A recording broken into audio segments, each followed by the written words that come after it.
Good evening and salutations, my B&B fans. Steffi, oh my goodness. This woman is fuming up until the point where she's saying things like there's a war that's coming.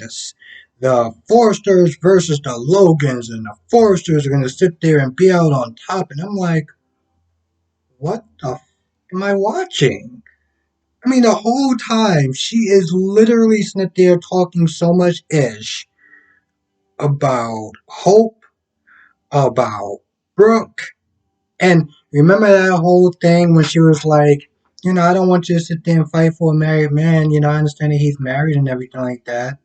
Today, yeah, all that talk just went out the window. That what she was talking about before. That don't matter. She's all like, we gotta save Dad for those damn Logans, pretty much, and Brooke and her mess and Deacon and Hope is just as self-centered, and she's this and she's that, and she's just like Brooke, and then she brings up, I've lost out to Hope, with Liam, but I'm grateful that I still have Finn. I'm grateful that I have Finn, and we have our wonderful baby, and yet you decide to bring that up, right?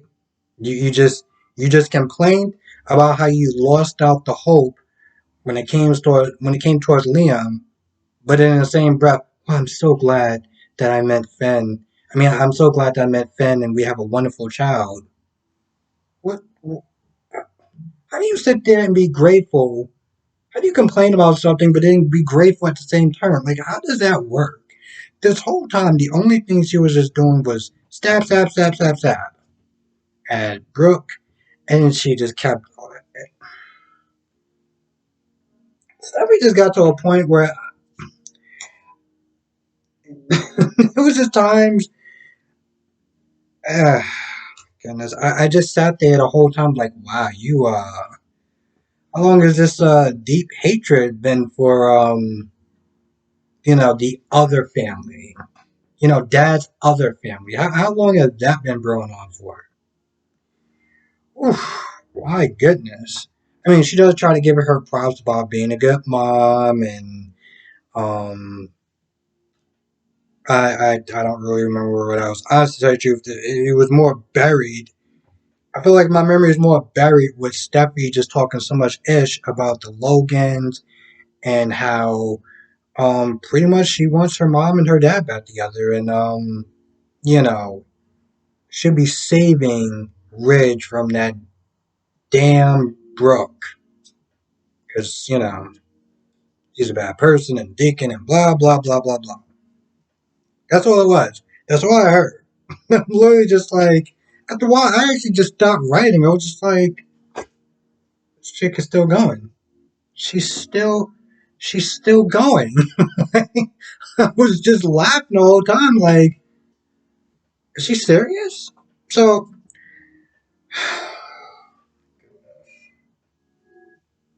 Paris, I, I, I don't know what this woman. Paris is turning out to be, in some ways, just as trash as Zoe. The thing about Zoe is that Zoe was very mean spirited. When she did the stuff that she did, it was very mean spirited. Like, she wanted her sister to quit because it was messing up her relationship. Like, she was just this self centered, bratty ass woman that was just mean spirited to her own sister. Okay, so she was trash for a different reason. Well, she was trash in that aspect. When Paris was like, well, what should I do about, like, what should I do about Zendaya? Now, granted, this is like a 10-minute, okay, so this is a 10-minute conversation practically about nothing, okay? And when I mean nothing, I mean like, so y'all two just not going to talk about that kiss? And then what are y'all going to do about it? What does it mean? We just going to totally, yeah, we're just going to totally ignore that. Okay, cool. So we're going to talk about Grace, how great she is and how much you can't wait for her to stay and blah blah blah blah blah blah blah. And of course, in the beginning, they were talking about Paris because she was the greatest gift to mankind to humankind since ever.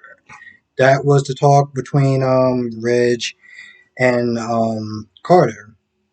Chloe and Grace, as far as having some sort of, dinner for her, which is really nice considering that so far I already don't like this woman, but they're gonna do something nice for her. They talk about Brooke, but what does Brooke do there exactly? I know that Rich is a designer. I know that Thomas and Zende are also designers. Like they do like sketches and stuff like that. I don't know. Apparently, this show used to actually be about fashion. I know it's about fashion, but the way that people describe it is like it used to be more about fashion. Um, and it seems like that element is just kind of put on the back burners a little bit, which is kind of a shame. I'm not the most huge fashion person, but I do like some good clothes. Okay, I do like some good clothes. I do love some good menswear. So, I mean, it'd be cool to sit there and see the dresses, but it'll also be cool to sit there and see what the men are wearing. Except for apparently they don't really do that as much. So, okay. Um, I was going to ask him, what does Brooke do there? Because, Ridge was like, yeah, she's fine or whatever. And they talk about Brooke for a little bit. But then Paris is like, well, what am I going to do about Zende? Now, I read the comments, not in my comments. I read the comments on Instagram. A lot of people, there was like, I felt like 99% of the people so far that I read was like, be honest with Zende, let him go, let him do better. Because clearly you are not ready for whatever you think that you're in. 1 minute oh, well, you do know that I have a boyfriend, right? To, oh, we're single and free. What the? So a lot of people are just like, you need to let him go so this way he can be with somebody who is going to treat him with the respect that he deserves. And I 100% agree with that. She said it in this very flaky manner, like she always does. And I just, I really like him. I love him. I can't remember what she said. Like I really want to be with him, but I don't want marriage because I'm young and I'm independent. She starts talking, starts doing that talking. Granted, here's the thing. I wouldn't mind that attitude. I wouldn't mind the fact that she recognizes that she is a young woman, that she's just starting off her career. She wants to travel. She wants to do all this stuff. She doesn't want to sit there and feel like she's tied down or whatever. I don't mind that talk. Okay. The reason why I was not there saying it in such a very dickish way is because you're pretty much have this guy in your life and you're making him feel insecure about his position with you. You don't know what to do, and instead of you sitting there talking to him about it, you just been you've been pretty much talking to Carter about what you should sit there and talk to Zende about. Now Zende exactly isn't my favorite character, but he's not a terrible person either per se, at least the stuff that I've seen. And at the very least, he deserves you to sit there and be honest with him. But she's just too confused. And, when I sit there and start talking about, she's young and this, that, and the third, why don't you talk to him about it? You won't even sit there and give him that respect to sit there and do that. On top of that, you kiss another man, and now you're just like, oh, well, we're not really together, and we haven't defined our relationship. Well, how do you think he's going to feel when he finds out that, his friend has kissed you? And y'all done this behind his back. What kind of stupid look and what kind of stupid explanation she's going to sit there and say for why she did what she did? It's things like that that just really pisses me off about her. And in some ways, she kind of reminds me a little bit of Chloe. Is that very flaky? I'm not really too sure. Kind of, being hella disrespectful to the guy that she's with. And granted, Philip is no angel, and hell, I even called him a man child when I first started watching it. But the guy grew on me, and more important, He deserved better than what she was sitting there treating him as. This is the second time. This is the second time that I've seen a woman that I was like, man, she's beautiful and she can sing. I don't need the singing part, but she's beautiful and she has talent. And now it's just like, oh my goodness, I was wrong. Holy, I was wrong.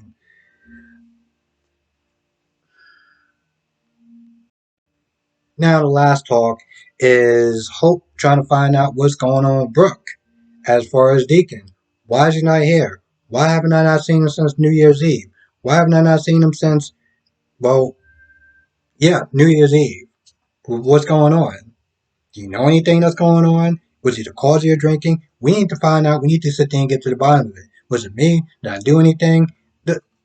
I've said this way too many times because they just keep recycling. They just, not that they keep recycling, but it just feels like there's a lot of stuff that's on repeat. Every time, and this is with Hope, every time she asks those questions, she feels guilty that in some way, she felt like she failed her mother. And by Brooke withholding that information, she's causing a lot of damage, a lot of internal damage in the way that they're feeling guilty because she's not honest, you know? And same thing with Rich. Rich was sitting there beating himself up, blaming himself for what happened when she's just lying. And so that's pretty much all she does the time that Hope is there. And then at some point, Hope talks about Deacon and, oof, don't even sit there and bring up the D word in that place. You know what? Don't even bring up any names that's close to D. Okay? I don't care if it's Dave. Find another way to sit there and say it because apparently every time you use the D word, that man is going to get upset. He's like, why the hell you sit there talking about Deacon for? He left. He left because that's what he is. He's a bad person and blah blah blah blah blah. I think we all kind of get the picture. But at the end, Hope is just like, we're here for you. We're going to be there for you. I'm going to sit there and help you out and get you through this rough time and find out whatever the trigger is and, make sure that, we got a handle on the situation. And so, she kind of calms down the tension that was about to sit there and erupt between, her and Ridge. I mean, the last time something like that happened, Ridge was pretty much like, yo, you gotta go. Didn't sit there and bother to sit there and talk to his wife. It was like, nope, you gotta go. Yeah, I get it. That's, that's your mother and everything like that. But I'm telling you, you gotta go. We'll have that conversation after. Don't worry about that. I'm still, I'm to this day, I'm still sitting there just looking at that like, man, that was quite ballsy. I mean, you just practically kicked out her daughter. Didn't even just kicked her out. I just thought that was just gonna go over well. I can't tell if you were an idiot or you were just brazen as hell. But I'm interested to find out which is the latter. Well, quite an episode for 19 minutes. With that being said, I'm gonna go. Oh, and thank you for watching. Be safe. I know this came out late.